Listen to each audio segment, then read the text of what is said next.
Hello दोस्तों, मैं हूं अली जो कि अनअकैडमी पे एक वेरीफाइड एजुकेटर हूं। आप सभी का Haidri Study Point YouTube channel पे स्वागत करता हूं। अगर आप लोग सीटेट, यूपी टेट या फिर किसी भी राज्य के शिक्षक पात्रता परीक्षा की तैयारी कर रहे हैं और उर्दू जबान को एज ए फर्स्ट लैंग्वेज या फिर सेकेंड लैंग्वेज चूज किया हुआ है तो हैदरी स्टडी पॉइंट को यूट्यूब पे सब्सक्राइब कर लीजिए। यहाँ पे आपको उर्दू के सभी स्टडी मटेरियल मिलेंगे। इसके अलावा आपको child development and pedagogy, Hindi, अंग्रेजी, मैथमेटिक्स और इन्वायरमेंटल स्टडीज़ के भी कोर्सेज मिलेंगे। जैसा कि मैंने आपको Urdu UP TET syllabus and strategy वाले वीडियो में बताया था कि हम लोग यहाँ पे उर्दू के सभी टॉपिक्स को पूरा डिटेल से पढ़ेंगे। उसी बात को ध्यान में रखते हुए आज मैं पहला टॉपिक इस्म यानी कि नाउन को शुरू करने जा रहा हूँ। दोस्तों, अगर आप लोगों ने यूपी टेट सिलेबस क्या है ये नहीं जाना है तो आप लोग मेरी वीडियो को देख लीजिए। यूपी टेट सिलेबस के अकॉर्डिंग मैंने वीडियो बना दी है, डिस्क्रिप्शन में आपको लिंक है। उस वीडियो को देख के आपको यह अंदाज़ा लग जाएगा कि यूपी टेट में हमें किस किस क्षेत्र से सवाल देखने को मिलेंगे। तो चलिए शुरू करते हैं। उर्दू ग्रामर का पहला और बहुत ही इम्पोर्टेंट टॉपिक इस्म यानी कि नाउन क्या होता है सबसे पहले ये जानेंगे। तो किसी शख्स, जगह, चीज और कैफियत के नाम को इस्म कहते हैं। जैसे मेरा नाम अली है तो अली यानी कि ये क्या है, इस्म है। ठीक है, कोई जगह है जैसे दिल्ली, आगरा, लखनऊ, ये क्या है, ये भी इस्म है। इसी तरह लाल किला, ताजमहल, ये सभी क्या है, इस्म है। तो किसी भी शख्स, चीज, जगह और कैफियत के नाम को क्या कहा जाता है, इस्म कहा जाता है। अब हम लोग इस्म की किस्मों की बात करें तो सबसे पहले बात करते हैं कि इसमें नकरा किसे कहते हैं।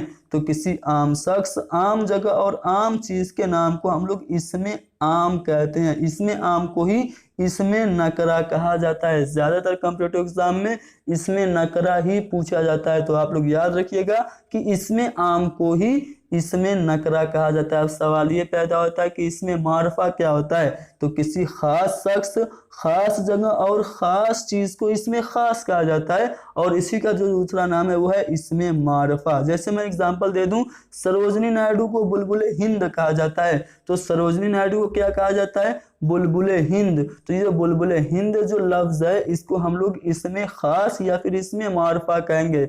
दूसरा एग्जाम्पल है कि रोहित शर्मा को हिटमैन कहा जाता है। रोहित शर्मा छक्के और चौके मारने की उसकी जो सलाहियत है उसको देखते हुए उसको हिटमैन कहा जा रहा है। तो ये जो हिटमैन है वो क्या है, इसमें खास है। तो उम्मीद करता हूं कि इसमें खास क्या होता है समझ में आ गया होगा। अब हम लोग बात करेंगे लक़ब किसे कहते हैं। तो वो नाम जो किसी शख्स की खूबी या कमाल की वजह से मशहूर हो गया उसको हम लोग लक़ब कहते हैं। जैसे बाबाए उर्दू मौलवी अब्दुल हक का लक़ब है। उर्दू की बहुत सारी खिदमत अंजाम देने की वजह से मौलवी अब्दुल हक को बाबाए उर्दू कहा गया। तो जो नाम किसी भी शख्स की खूबी या कमाल की वजह से मशहूर हो जाए उसको हम लोग लक़ब कहते हैं। जैसे हकीमुल उम्मत अल्लामा इकबाल का लक़ब है। शायर इनकलाब जोश मलिहा बादी का लक़ब है। खुदाए सुखन मीर तकी मीर को कहा जाता है। अब हम लोग बात करेंगे कि खिताब किसे कहते हैं। तो वो नाम जो नुमाया खिदमात के लिए हुकूमत या किसी इदारे की तरफ से किसी शख्स को दिया जाता है उसे हम लोग खिताब कहते हैं। जैसे भारत गवर्नमेंट की तरफ से बहुत बड़ा, इंडिया का सबसे बड़ा जो अवार्ड दिया जाता है वो है भारत रत्न। तो अगर किसी को भारत रत्न मिल गया तो उसको हम लोग भारत रत्न कहते हैं। ठीक है, उसी तरह पद्मश्री, नजमुद्दौला, शम्सुल उलमा, ये सभी क्या हैं, खिताब हैं। तो जो नुमाया खिदमात के लिए किसी हुकूमत या इदारे की तरफ से दिया जाता है उस नाम को हम लोग खिताब कहते हैं। अब ये सवाल पैदा होता है कि तखल्लुस क्या होता है।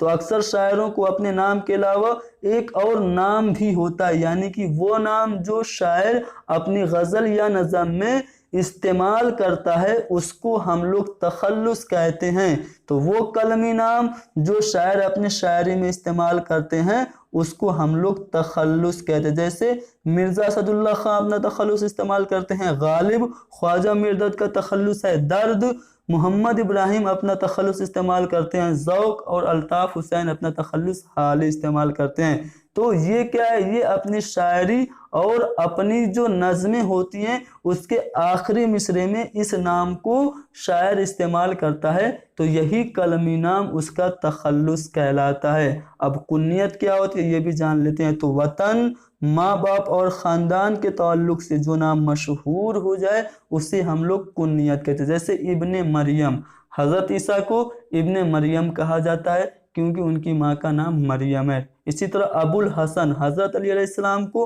अबुल हसन कहा जाता है क्योंकि उनके जो बेटे हैं उनका नाम हसन अलैहिस्सलाम है। उम्मीद करता हूँ कि कुन्नियत क्या होती है समझ में आ गई होगी। अब हम लोग बात करेंगे इसमें मुकब्बर और इसमें मुसग्गर क्या होता है। तो वो लफ्ज़ जो किसी चीज़ को बड़ा या भारी भरकम करके जाहिर करे उसको हम लोग इसमें मुकब्बर कहते हैं। जैसे पतीली है ना, इसको बहुत बड़ा जाहिर करना है तो हम लोग कह देते हैं पतीला, तो ये क्या हो गया, इसमें मुकब्बर हो गया। इसी तरह घंटी से घंटा। अब बात करेंगे इसमें मुसग्गर की, तो वो लफ्ज़ जो किसी चीज़ को छोटा जाहिर करे उसको हम लोग इसमें मुसग्गर कहते हैं। जैसे संदूक से संदूकचा, यानी कि संदूक का छोटा जो रूप है वो संदूकचा। इसी तरह किताब से किताबचा, बाग से बगीचा, तो इसको हम लोग इसमें मुसग्गर कहते हैं। इसमें आला क्या होता है, तो वो लफ्ज़ जो किसी हथियार या औजार का नाम जाहिर करे उसको हम लोग इसमें आला कहते हैं। जैसे मैं कहूँ चाकू, छुरी, तलवार, पेचकस, तो ये सभी क्या हैं, ये सभी हथियार हैं।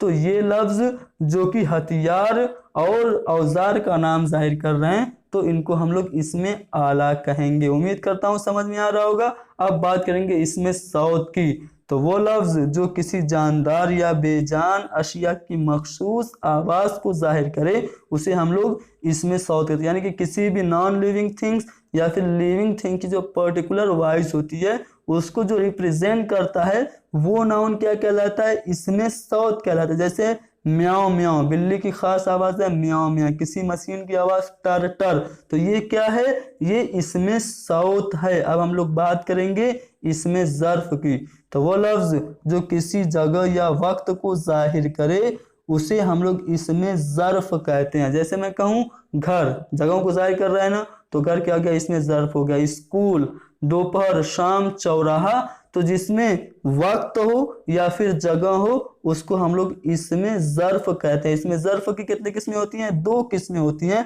पहला जो है वो इसमें ज़र्फ़ मकान है, दूसरा इसमें ज़र्फ़ ज़मान है। इसमें ज़र्फ़ मकान में मकान यानी कि वक्त सॉरी जगह होती है, या जैसे मैं कहूँ स्कूल, घर, बगीचा, तो ये क्या है, ये सभी इसमें ज़र्फ़ मकान है। इसी तरह मैं कहूँ इसमें ज़र्फ़ ज़मान क्या होता है, तो जिसमें वक्त ज़ाहिर हो, जैसे मैं कहूँ शाम, सुबह, दोपहर, तो ये क्या है, ये इसमें ज़र्फ़ ज़मान है।